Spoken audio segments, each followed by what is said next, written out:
दोस्तों, आप सभी कैसे हो? आशा करती हूँ कि आप सभी अच्छे होंगे। नवरात्रि तीसरा दिन 2026 माँ चंद्रघंटा की संपूर्ण कथा, पूजा विधि, व्रत नियम, चमत्कारी रहस्य और सही समय, ये सब मैं आपको बताने जा रही हूँ। जैसे कि मैं हर बार आपको विधि, टाइमिंग और हर माता की कथा भी बताती हूँ, वैसे ही इस वीडियो में भी बताऊंगी। बस आप प्यार बनाए रखना और प्लीज़ चैनल को सब्सक्राइब करके जाना। तो चलिए मैं शुरुआत करती हूँ। जय माता दी। क्या आपने कभी महसूस किया कि जीवन में अचानक डर बढ़ जाता है, बिना कारण मन अशांत रहता है या फिर बार बार परेशानियां सामने आती हैं?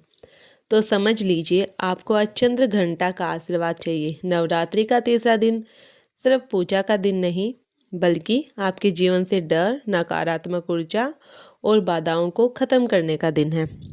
माँ चंद्रघंटा का दिव्य स्वरूप माँ चंद्रघंटा का स्वरूप बहुत ही अद्भुत है। इनके मस्तक पर अर्धचंद्र है, जो घंटे के आकार का होता है। इनकी 10 भुजाएं हैं। हर हाथ में अस्त्र शस्त्र है।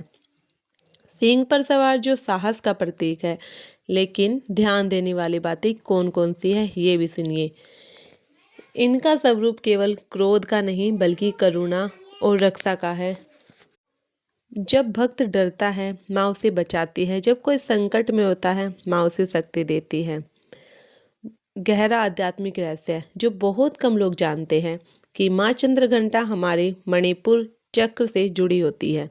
जब यह चक्र जागृत होता है, आत्मविश्वास बढ़ता है, डर खत्म होता है, निर्णय लेने की शक्ति आती है। इसलिए इस दिन ध्यान करना बहुत जरूरी है। आंखें बंद करें और माँ का ध्यान करें। माँ, मेरे जीवन में हर डर को दूर करो। पूजा का सही समय है 4 बजे, 4:30 बजे से 6 बजे तक। अभिजीत मुहूर्त, अगर सुबह ना हो पाए तो 11:45 से 12:30 तक, 12:30 तक। ध्यान ध्यान रहे, पूजा हमेशा शांति और एकाग्रता से करें। विस्तृत पूजा विधि सुनिए 15 मिनट। अब मैं आपको सबसे सही और पूरी विधि बता रही हूँ। तैयारी, घर साफ करें, पूजा स्थान शुद्ध करें, चौकी पर लाल कपड़ा बिछाएं। स्थापना, माँ की मूर्ति या फोटो रखें, कलश स्थापना करें। पूजा प्रक्रिया क्या होगी? दीपक जलाएं, धूप करें, जल अर्पित करें, रोली अक्षत चढ़ाएं, फूल अर्पित करें। अब सबसे जरूरी बात सुनिए, घंटा बजाएं। यह माँ चंद्र घंटा का बहुत प्रिय है। विशेष भोग और उसका महत्व है। दूध से बनी मिठाई, खीर, शहद शहद चढ़ाने से वाणी मधुर होती है, दूध से शांति मिलती है।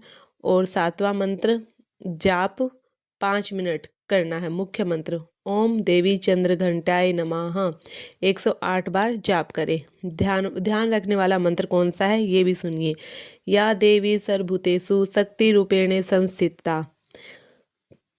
तो सुनिए, अब मैं आपको कथा सुनाने जा रही हूँ। अब सुनिए माँ चंद्र घंटा का विस्तृत और भावनात्मक कथा। बहुत समय पहले जब भगवान शिव और माता पार्वती का विवाह तय हुआ, भगवान शिव बारात लेकर पहुंचे, लेकिन उनका रूप देखकर सभी भयभीत हो गए। उनके शरीर पर भस्म, गले में सर्प और रूप अत्यंत भयानक। यह देखकर माता पार्वती के माता पिता घबरा गए। तब माता पार्वती ने सोचा, अगर मैं अपने वास्तविक स्वरूप में नहीं आई तो संसार मुझे स्वीकार नहीं करेगा। तभी उन्होंने एक दिव्य रूप धारण किया। उनके वस्त्र पर चंद्रमा घंटी के आकार में चमकने लगा। उनका रूप अत्यंत सुंदर और तेजस्वी हो गया। यह रूप था माँ चंद्रघंटा का। युद्ध और चमत्कार 10 मिनट युद्ध और चमत्कार। एक बार दैत्यों ने स्वर्ग पर आक्रमण कर दिया। देवता परेशान होकर माँ के पास गए। तब माँ चंद्रघंटा सिंह पर सवार होकर युद्ध में उतरी। उनकी घंटे की आवाज इतनी तेज थी कि राक्षस डर के मारे कांपने लगे। माँ ने अपने अस्त्रों से सभी दुष्टों को संहार किया। कथा का संदेश क्या है? जब जीवन में डर हो, माँ को याद करो। जब समस्या आए, माँ का नाम लो।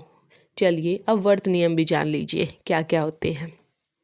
पहला, क्रोध ना करे। दूसरा, झूठ ना बोले। तीसरा, मांसाहार ना करे। चौथा, किसी का दिल ना दुखाए। पांचवा, मन को शांत रखे। यही सबसे बड़ा व्रत है। अब मैं आपको बताने जा रही हूँ 10 चमत्कारी फायदे कौन कौन से हैं। पहला, डर खत्म। दूसरा, आत्मविश्वास बढ़ता है। तीसरा, नौकरी धंधे में सफलता। चौथा, नजर दोष से बचाव। पांचवा, गुप्त उपाय। छठा, रात को एक दीपक जलाए। सातवां, माँ का नाम ले। आठवां, अपनी समस्या बताए। और नौवां, 9 दिन में असर दिखेगा। ठीक है दोस्तों, अगर आप सच्चे मन से माँ चंद्रघंटा की पूजा करते हैं तो माँ कभी आपको निराश नहीं करेगी। बस विश्वास रखें और माँ को याद करें। प्रेम से बोलिए जय माता दी। सारे बोलो जय माता दी।